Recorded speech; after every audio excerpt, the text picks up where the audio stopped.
Kakatoo in Kuala Lumpur, and we're going to Batu Caves in Genting Highlands today. Let's go!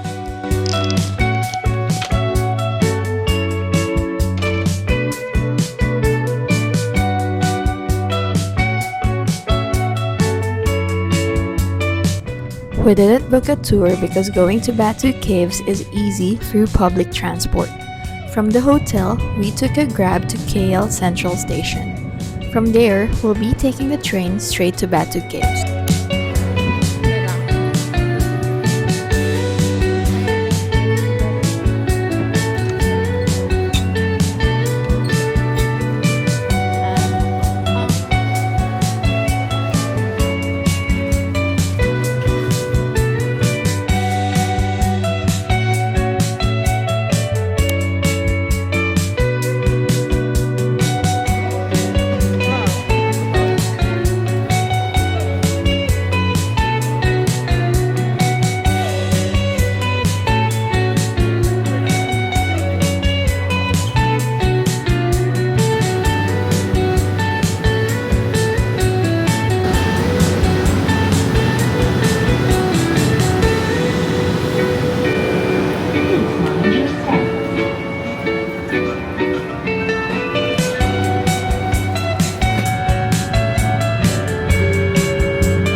Our next stop is Genting Highlands. We took a Grab from Batu Caves to Genting Highlands. The pickup point where we booked our Grab was from the Batu Caves train station. The drive was around 50 minutes to an hour. When we arrived at Genting Highlands, we purchased the tickets for the cable car on the spot. Since we did this on a Sunday, it was a little crowded but it was manageable.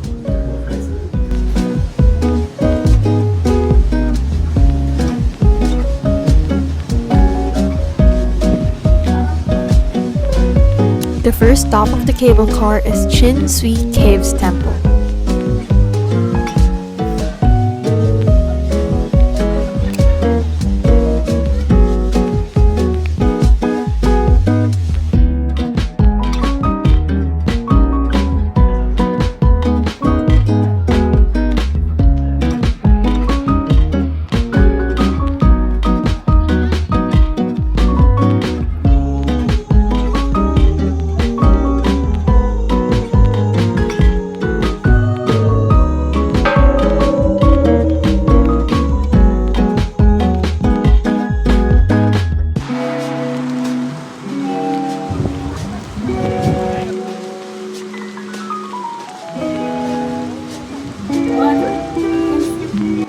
The next stop is Sky Avenue.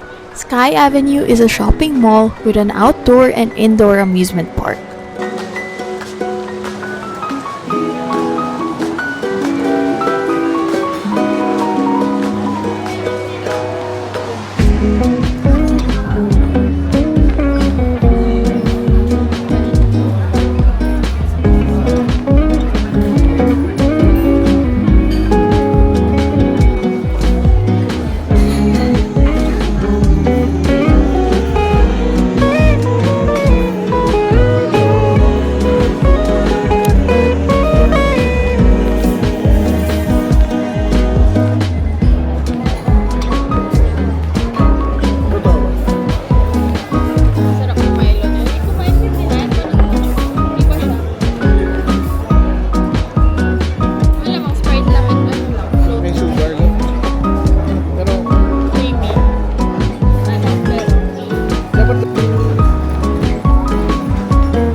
When leaving Genting Highlands, we booked a bus ticket online a few days in advance. Although you can also purchase on the same day, it's highly recommended to book tickets in advance because tickets may be sold out, and you can also reserve good seats. We were dropped off at KL Sentral, which is very convenient.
Thank you so much for watching. If you like this video, don't forget to hit the like button and subscribe to my channel.